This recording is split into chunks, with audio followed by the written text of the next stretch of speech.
So Hadfield going through Lavert, and you can see Waite just get a slightly longer shot. In the background will be that silver number 15 Ferrari. Tom Kristensen lapped almost a second and a bit faster than him last time through the second part of St Mary's. Beautiful controlled drift as they got down to the braking point.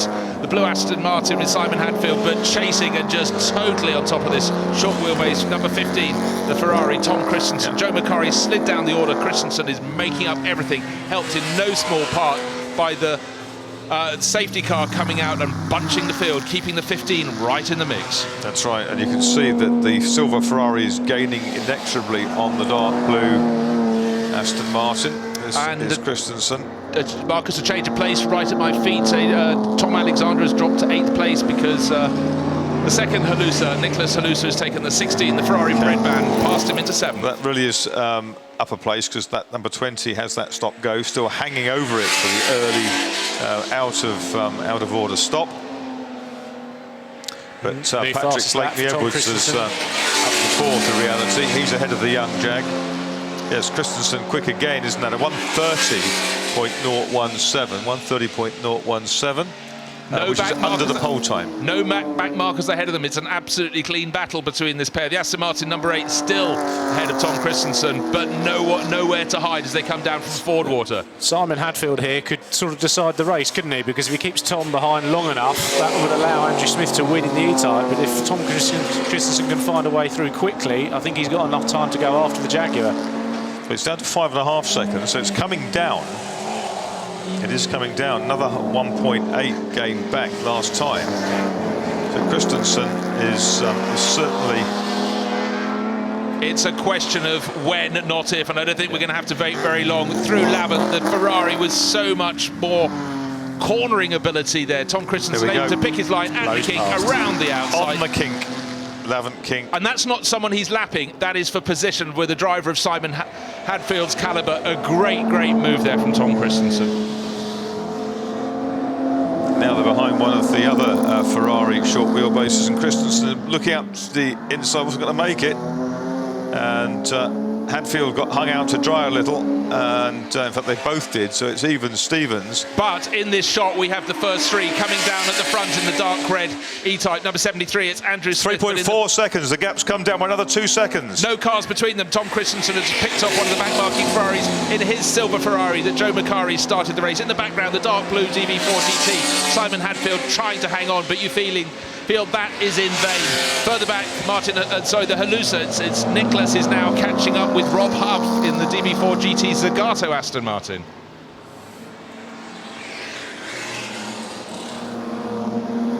I think that's a change. I think Rob Huff's gone past him, hasn't he? Yes, Huff's you're right. Quite right. Sorry, which will be 6th, won't it? Which is a fine effort for the Zagato. Good spot, Kevin. So down they go into Madgery, but really all eyes ought to be on the front of the field, because the gap was 3.4 seconds between Andrew Smith in the race-leading E-Type and giving chase and catching him hand over fist, Tom Kristensen. There is the Ferrari bred van. Who's in the lead of the race? There is Andrew Smith coming back down towards the completion of another lap, but closing with every yard of this track. Tom Kristensen, pit window now closed. Drift out of the van there as well. You can really see, can't you, with the body language of the Ferrari means business. And 3 different marks. 3 different marks in the top 3, Jaguar, Ferrari and Aston Martin. Wonderful racing.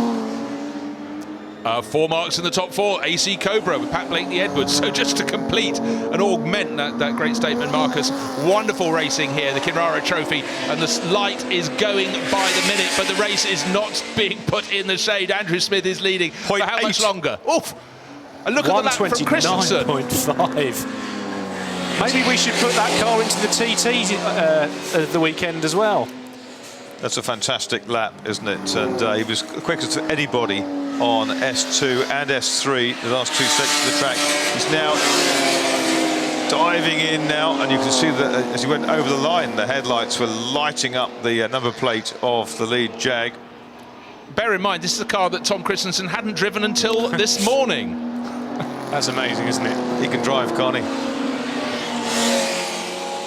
Always said he could. When I saw him for the first time, I think it was about his 3rd ever race, Formula Ford 2000 race, driving a car at Hockenheim that was held together by stickers. All the rivals had brand new machinery. His was 2 or 3 years old and borrowed and I think he finished in the top 5 or 6 against cars that should have been 2 or 3 seconds a lap faster than him. This and is he's where gone he went on from there. This is where he went round Hadfield. He's done the same again. He's done it exactly the same again.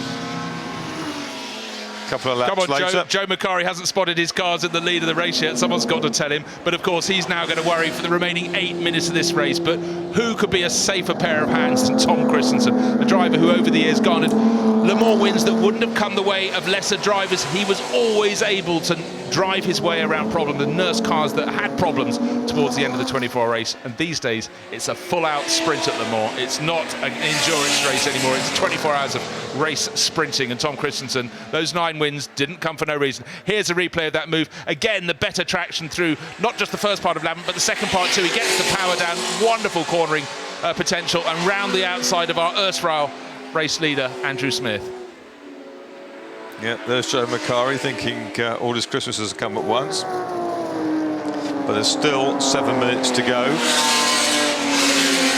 And Simon Hadfield's not given up hope of resting second. Simon never gives up until the checkered flag falls. Well, it's at the line, it was less than 2 seconds first to third, which is remarkable. And Andrew Smith hasn't given up in second place either. Look, through the dip out of St Mary's. He lost a bit of ground, but into St Mary's he gained it. So Tom Kristensen nursed his car around the traffic. You can see the heat of the brakes there. Glow, absolutely superb.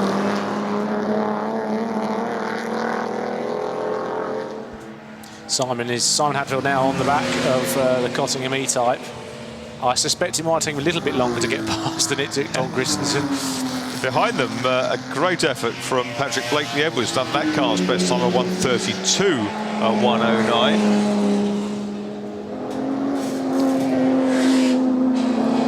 Quite a lot of muck on the windscreen for Andrew Smith to look through as the light gets lower and lower. Well, in fact, the sun has gone long ago.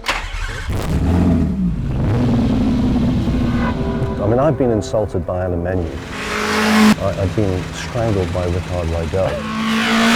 Very grunty Nissan engine in the back, as we heard down there on the start line.